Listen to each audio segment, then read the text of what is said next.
சூரத்துல் புரூஜ் வசனம் 11 முதல் 22 வரை. யார் இறை நம்பிக்கை கொண்டு நல்லறங்கள் புரிந்தார்களோ அவர்களுக்கு நிச்சயமாக சொர்க்க சோலைகள் கிடைக்கும்.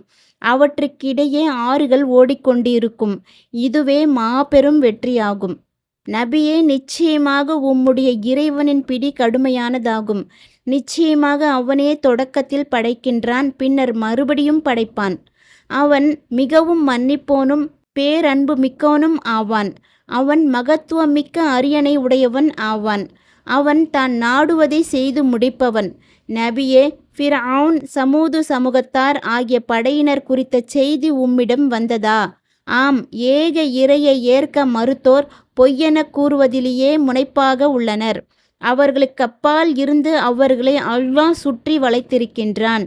மாறாக அது மகத்துவமிக்க குர்ஆன் ஆகும். அது பாதுகாப்பு பலகையில் பதிவாகி உள்ளது.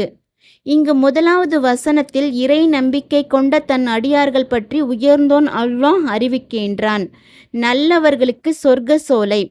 அவர்களுக்கு நிச்சயமாக சொர்க்க சோலைகள் கிடைக்கும். அவற்றுக்கிடையே ஆறுகள் ஓடிக்கொண்டிருக்கும் என்று அல்லாஹ் குறிப்பிடுகின்றான். இது அல்லாஹ் தன் எதிரிகளுக்கு தயார் செய்து வைத்துள்ள நரகத்திற்கும் சுட்டெரிக்கும் நெருப்புக்கும் நேர்மாறானதாகும். இதனாலேயே அடுத்த தொடரில் இதுவே மாபெரும் வெற்றியாகும் என்று அல்லாஹ் குறிப்பிடுகின்றான். பின்னர் அடுத்த வசனம், நபியே, நிச்சயமாக உம்முடைய இறைவனின் பிடி கடுமையானதாகும் என்று எச்சரிக்கின்றது. அதாவது தன் தூதர்களை நம்ப மறுத்து தன் கட்டளைகளுக்கு மாறு புரிந்த தன் எதிரிகள் மீது அல்லாஹ்வின் பிடியும் அவனது தண்டனையும் நிச்சயமாக கடுமையாகவும் பலமாகவும் பிரம்மாண்டமாகவும் இருக்கும். ஏனெனில் அவன் ஆற்றல் உடையவனும் வலுவானவனும் ஆவான். தொடக்கத்திலும் பின்னரும் படைப்பவன். இதனாலேயே அடுத்த வசனம், நிச்சயமாக அவனே தொடக்கத்தில் படைக்கின்றான், பின்னர் மறுபடியும் படைப்பான் என்று அறிவிக்கின்றது. அதாவது தனது முழுமையான ஆற்றலின் காரணத்தாலும் வலிமையின் காரணத்தாலும் அல்லாஹ் தொடக்கத்தில் படைக்கின்றான்.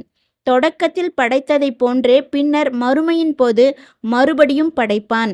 அதை தடுத்து நிறுத்துவோர் யாரும் இல்லை. அடுத்த வசனம், அவன் மிகவும் மன்னிப்போனும் பேரன்பு மிக்கோனும் ஆவான் என்று தெரிவிக்கின்றது. அதாவது தன்னிடம் பணிந்துருகி பாவ மீட்சி கோருபவரை அவன் மன்னிக்கின்றான். இந்த வசனத்தில் பேரன்பு மிக்கோன் என்பதை குறிக்க அல் வதூத் என்னும் சொல் மூலத்தில் ஆளப்பட்டுள்ளது. இதற்கு இப்னு அப்பாஸ் ரலியல்லாஹு அன்ஹு அவர்கள் நேசிப்பவன் என்று பொருள் கூறினார்கள். மகத்துவமிக்க அரியணை. அடுத்த வசனம், அவன் மகத்துவமிக்க அரியணை உடையவன் ஆவான் என்று கூறுகின்றது. அதாவது அனைத்து படைப்புகளுக்கும் மேலே உள்ள மகத்தான அரியணையின் உரிமையாளன் ஆவான். இந்த வசனத்தில் மகத்துவமிக்க என்பதை குறிக்க அல் மஜீத் என்னும் சொல் மூலத்தில் ஆளப்பட்டுள்ளது. இதற்கு வேறு விதமான ஓதல் முறைகள் உண்டு. அல் மஜீத் என்று உகரக் குறியுடன் ஓதலாம். இதன்படி இச்சொல் அல்லாஹ்வின் பண்பை குறிக்கும் சொல்லாக அமையும். இதன்படி அவன் அரியணை உடையவனும் மகத்துவம் மிக்கவனும் ஆவான் என இந்த வசனத்திற்கு பொருள் விரியும். அல் மஜீதி என்று இகரக்குறியுடன் ஓதலாம். இதன்படி இச்சொல் அரியணையின் பண்பை குறிக்கும் சொல்லாக அமையும். இதன்படியே நாம் இவ்வசனத்திற்கு பொருள் செய்துள்ளோம். இவ்விரு ஓதல் முறைகளும் சரியான பொருளை கொண்டவைதான். நாடுவதை செய்து முடிப்பவன். அடுத்த வசனம், அவன் தான் நாடுவதை செய்து முடிப்பவன் என்று கூறுகின்றது. அதாவது அவன் ஒன்றை செய்ய நாடிவிட்டால் அவனது முடிவை தடுப்பவர் யாருமில்லை.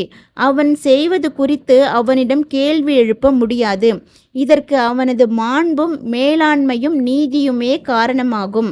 அபுபக்கர் சித்திக் ரலியல்லாஹு அன்ஹு அவர்கள் மரண நோயில் இருந்த பொழுது மருத்துவர் உங்களை பரிசோதித்து பார்த்தாரா என்று அன்னாரிடம் கேட்கப்பட்டது. அதற்கு அவர்கள் ஆம், பரிசோதித்து பார்த்தார் என்று பதிலளித்தார்கள். மக்கள், மருத்துவர் உங்களிடம் என்ன சொன்னார் என்று கேட்டனர். அதற்கு அபுபக்கர் சித்திக் ரலியல்லாஹு அன்ஹு அவர்கள், மருத்துவன் இறைவன் நிச்சயமாக நான் நாடுவதை செய்து முடிப்பவன் ஆவேன் என்று சொன்னான் என பதிலளித்தார்கள். அந்த படையினர் குறித்த செய்தி. அடுத்த வசனங்களில் நபியே, ஃபிர்அவுன் சமூது சமூகத்தார் ஆகிய படையினர் குறித்த செய்தி உம்மிடம் வந்ததா என்று உயர்ந்தோன் அல்லாஹ் வினவுகின்றான். அதாவது அப்படையினர் மீது அல்லாஹ் இறக்கிய வேதனை பற்றிய செய்தி நபியே உமக்கு கிடைத்ததா? அவர்களை விட்டு எவராலும் தடுக்க முடியாத தண்டனை குறித்த தகவல் உமக்கு வந்து சேர்ந்ததா? இது நபியே, நிச்சயமாக உம்முடைய இறைவனின் பிடி கடுமையானதாகும் எனும் முந்திய வசனத்தை உறுதிப்படுத்துகிறது. அதாவது அநீதியாளனை அல்லாஹ் தண்டிக்கும் பொழுது வலிமையும் வல்லமையும் மிக்க ஒருவன் தண்டிப்பதைப் போன்று கடுமையான வதைக்கின்ற தண்டனையையே அவனுக்கு கொடுப்பான். அம்ர் பின் மைமுன் ரஹ்மத்துல்லாஹி அலைஹி அவர்கள் கூறியதாவது, நபி ஸல்லல்லாஹு அலைஹி வஸல்லம் அவர்கள் ஒரு பெண்ணை கடந்து சென்றார்கள். அப்பொழுது அந்த பெண், நபியே, ஃபிர்அவுன் சமூது சமூகத்தார் ஆகிய படையினர் குறித்த செய்தி உம்மிடம் வந்ததா எனும் வசனத்தை ஓதிக்கொண்டிருந்தார். நபி ஸல்லல்லாஹு அலைஹி வஸல்லம் அவர்கள் நின்று அதை செவியுற்றார்கள். பின்னர், ஆம், என்னிடம் வந்துவிட்டது என்று அப்பெண்ணுக்கு பதில் கூறினார்கள். பொய்யில் முனைப்பு. அடுத்த வசனம், ஆம், ஏக இறையை ஏற்க மறுத்தோர் பொய்யென கூறுவதிலேயே முனைப்பாக உள்ளனர் என்று குறிப்பிடுகின்றது. அதாவது அவர்கள் சந்தேகம், ஐயம், மறுப்பு, பிடிவாதம் ஆகியவற்றில் தீவிரமாக உள்ளனர். அடுத்த வசனம் அவர்களுக்கு அப்பால் இருந்து அவர்களை அல்லாஹ் சுற்றி வளைத்திருக்கின்றான் என்று சொல்கின்றது. அதாவது அவர்கள் மீது அல்லாஹ் வலிமையும் வல்லமையும் உள்ளவன். அவனிடமிருந்து தப்பவோ அவனை செயலிழக்கவோ செய்ய அவர்களால் முடியாது.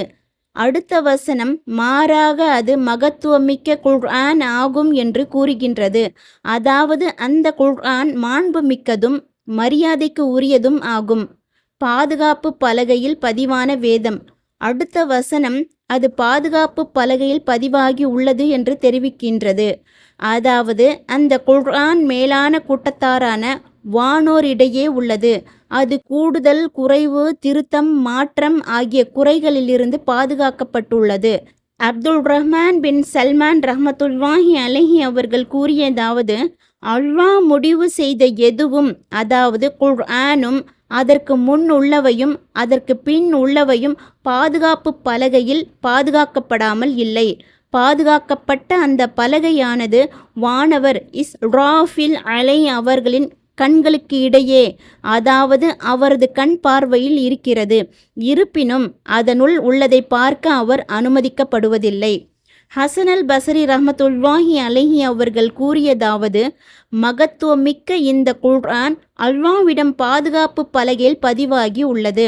அதில் தான் நாடியதை தன் படைப்புகளில் தான் நாடியவர் மீது அவன் அருள்வான்.